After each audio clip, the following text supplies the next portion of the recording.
What's up, y'all? So, has COVID changed the way you market? Are you struggling with learning how to market in this new digital era? Guess what? You're in the right place. Give me 1 minute. I'm going to go live on Facebook. We're trying to get this out to as many people as possible. Hey, listen, we're going to have a great workshop. We're talking about how COVID has changed the market, and really, we're going to talk about diving deep into really understanding this new digital era and post COVID, and really where to market and have a clear marketing message moving forward for your business. So I'm going to share some slides here as we move on. All right, so definitely, marketing essential. This is post COVID-19 and understanding that. So my name's Kyle Motal, and I am the digital marketing consultant here for M. Roberts Digital at the Victoria Advocate at 1 O'Connor Plaza. And so my intention today is to leave you tips on to help you grow your business. And we've teamed up with our sponsors, Heritage Mark, UHV, Small Business Development Center, to bring you these workshops, 4 workshops. And this one is the first one, where to market post COVID. Our next one is Nurture and Grow Your Customers, May 25th, and then Online Audience Building Made Easy, June 8th, and Online Lead Strategy, June 22nd. And so we're super pumped, and we're gonna bring us to the second and fourth Tuesday of each month to really help you grow your business, because we know COVID has changed a lot. And so we really want to, help you understand and maneuver through this new digital era, so you can actually, have a clear marketing message moving forward and understand your customers and where they want to see your content. So my name is Kyle Motal. My sidekick, Crystal Lindsay, was not able to be with us today, but she will be back, and she will be back for our next workshop. And so invite a friend, share the good news with a colleague, because having a sidekick along with you will definitely help you understand your customers and your clientele, and really to tailor that marketing message to your specific and ideal client. And so I'm going to take a quick poll, and so go ahead, put it in the chat. Who is the biggest influence to bringing your business into the digital era? So I'm gonna take a few minutes here, but go ahead and write it in the chat. Is it A, the business owner, the marketing team, or COVID-19?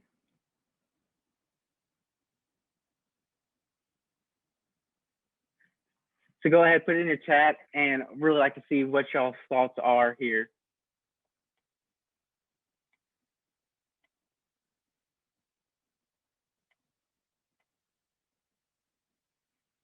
A lot of people say, the business owner marketing team, yes, we past 20 years, this new digital era, and having online presence and having a website that is going to, help people. Yes, Kim, thank you so much for answering. She says the business owner. And yes, that is a great answer, because the business owner and marketing team, like I'm saying, is pushing to grow your online presence. The past 20 years, a lot of things have been on digital. Having a website, there's no more yellow pages. Google is the yellow pages. And so, but, having that tailwind of the business owner and marketing team really bringing your business online was essential. But COVID-19 just kind of put everybody in their tracks and said, hey, we really need to be online, because people are stuck at home. They're looking on the internet more than ever right now. And so they're searching for answers. And so having an ideal way for that client or customer to really search for your business online is so important. And so all these answers are correct. And so here's our 4-part series. This is the first workshop, where to invest post-COVID. Our second one will be Nurture and Growing Your Customers. The third, Online Audience Building Made Easy. And the fourth, Online Lead Strategy. And so for our first one here, where to invest post-COVID. If you do miss a workshop, that's okay. We're going to be sending you the recordings if you're not able to make it here at this time. And so you can definitely watch them as we go along.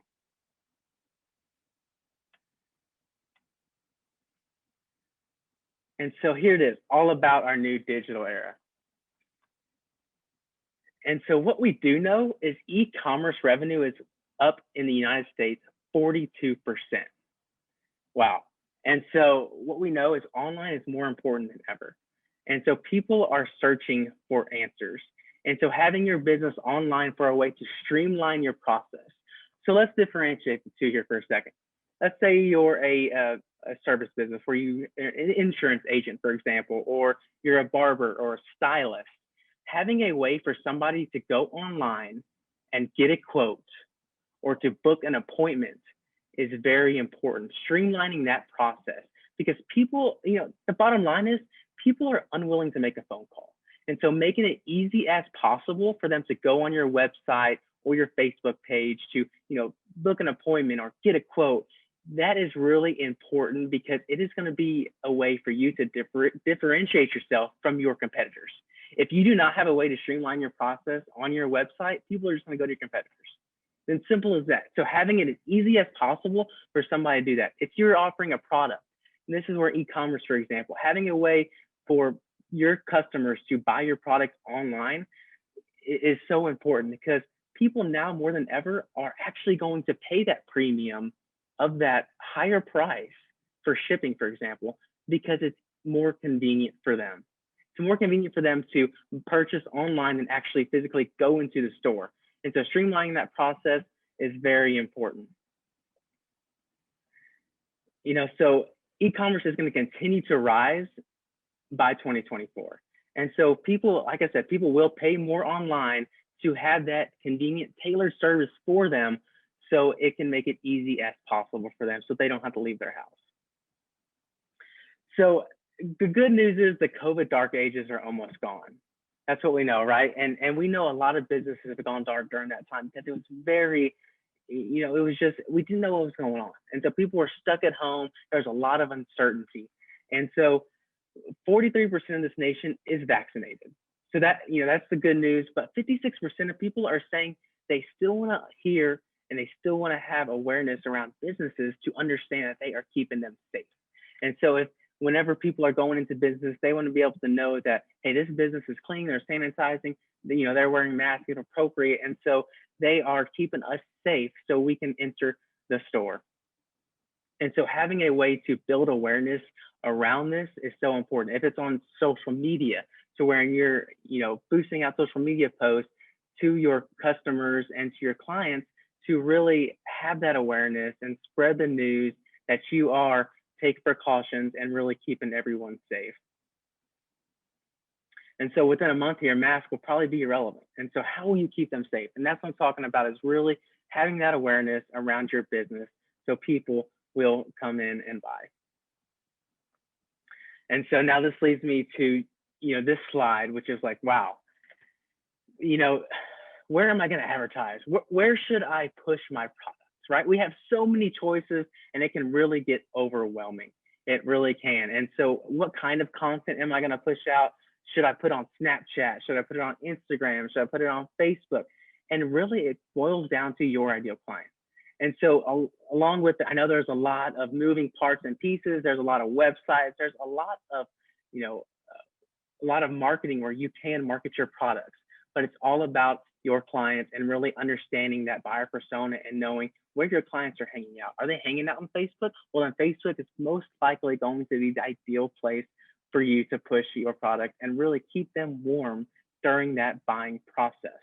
And so what we know is that 96% of people may not buy your products right now. They're not ready to buy right now, but within the next 6 months, they are. And so what are you doing to keep them warm? And so that's when we talk about Facebook and social media. You're keeping them warm by having posts about how you are the guide of really helping them answer those problems that they're having.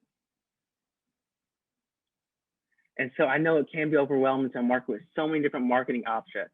Like I said, social media channels, target audience, and messages to consider, but you're not alone. And so we know that taking action is easy when you know what to do. And so I really want to separate these two, right? We have one-to-many and one-to-one. And so this is marketing. And so one-to-many is like your publications, your radio, your TV, billboards, contests, and quizzes. This is your value proposition. And this is how your business can bring value in a broad spectrum, in a general way to the masses. And so, for example, if you're a furniture store and you're getting ready to do a sale, This would be to where you would do, publications, and you would just share the good news out to as many people as you can to drive the foot traffic into your store. And so that is really when you're going to market to the masses on that part for one to many. And so for one to one, now this is where you're specifically having a clear marketing message to your ideal client. And that's through digital ads, where people actually shown an intent to look for your product or service. So they're specifically looking for sofas to buy. And so having a digital ad to where you are pushing your digital ad and your business to that ideal person who are looking for sofas. And so that's the digital ad component. Another one-to-one is SEO. Are you getting recommended by Google? Is Google recommending you as a top furniture store? And then social media, of course. And so this is where you are having a clear message to that ideal client through boosting posts, putting posts through Facebook or Instagram, whichever social media channel you do use. This is where you are keeping that client warm, and you are making sure that you are having a clear marketing message for them. And so email marketing, this is another one-to-one. And you may think that email marketing is an email to the masses because you do some email blasts from time to time. But actually, you are specifically writing a message to that one person that email is getting delivered to their inbox. And so you want to be able to have a clear message, tailored message, how you are the guide for their problems. How are you solving their problems they're facing? Specifically, really targeting, a furniture store, for example, I'll go back to it. Are you looking for a sofa? Great, we can help, right? We have the best sofas in town, however that message is, but you are being more specific on what they need and what they want. And then website and e-commerce. And so this is your, the website, and really having that mousetrap to get people to your website to buy in e-commerce and making it easy as possible for them. And so, this is all about storytell branding on one-to-one. And this is really making that clear message. And, it's a three-part process. You're asking them, what was the problems you were facing before you met me? How did I make it easy as 1, 2, 3? And how is your life better now that you met me? And so that is really the testimonial standpoint of what you can put on your website. So once you get them to your website, and then you put a little testimonial in there of a customer that is just, how their life is better now that they have found you and you have solved all their problems because you were the guide to get them through their problems. And so now there's a clear path to success. So, if someone asks me, Kyle, I really want to grow revenue here this month, this week, I really need to start really marketing. And I said, you have a 500% more likely to convert a current customer.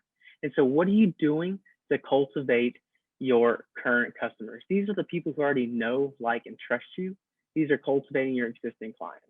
And so they're more likely to convert than a prospect, than a cold call, and going after those cold audience. Going after your current clients and the people who've done business with you before, they're 500% more likely to convert. So that means you do need to nurture and grow your customers and attract new customers. So there is definitely a balance here, right? And so really you can kind of look at your business and understand that, hey, maybe I'm going too much to prospecting. I need to cultivate my existing clients, the people who've already done business with me, because they already know, like, and trust me, and they're more likely to convert.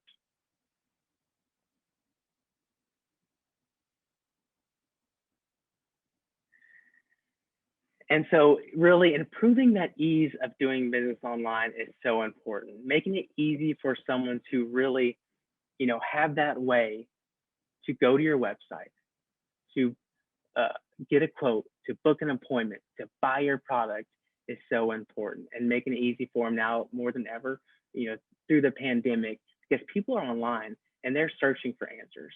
And so having it easy, having your website, a mousetrap to catch them, and have an easy form fill that's tailored to that ideal client. So we know e-commerce is here to stay. And so definitely this is where you've got to be able to have a way for people to buy your product online. So 3 things I want you to take away right now is 1, making it easy for people to do business with you online. Number 2, cultivate your existing clients. And that can be simple as an email blast to those existing clients, people who you have their email that they haven't done business with you, say for the past 2 years, and having a fresh email blast to them and really talking about how you're improving now, how your business has improved since they've last visited you, and really explaining that proposition, because that is so important to bring those customers back. And then number 3 is have a specific, clear message for your one-on-one and one-to-many. And so that one-to-many, like we mentioned, that's the general public. That's to the masses.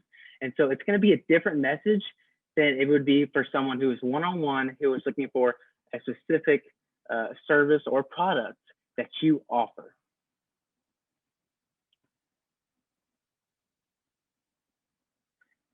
And so that, really understanding that and really taking it to the next level, this is where being specific and clear messaging to your ideal clients.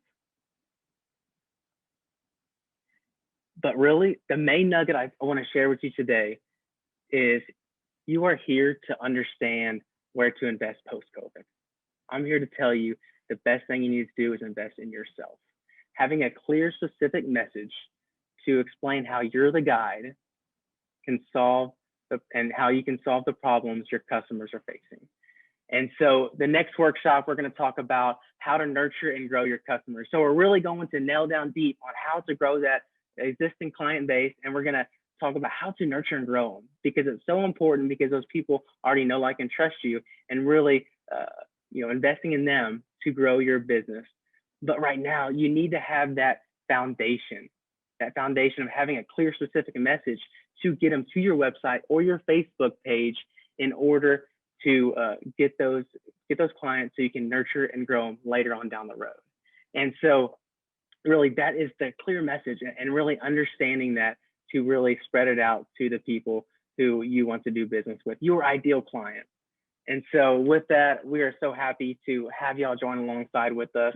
We're going to be talking on May 25th on Nurture and Grow Your Customers with Crystal. And so with that, thank y'all so much for tuning in. And we definitely want to help you grow your business. And we want your business to go to the next level, and you can do it. Thanks so much, y'all.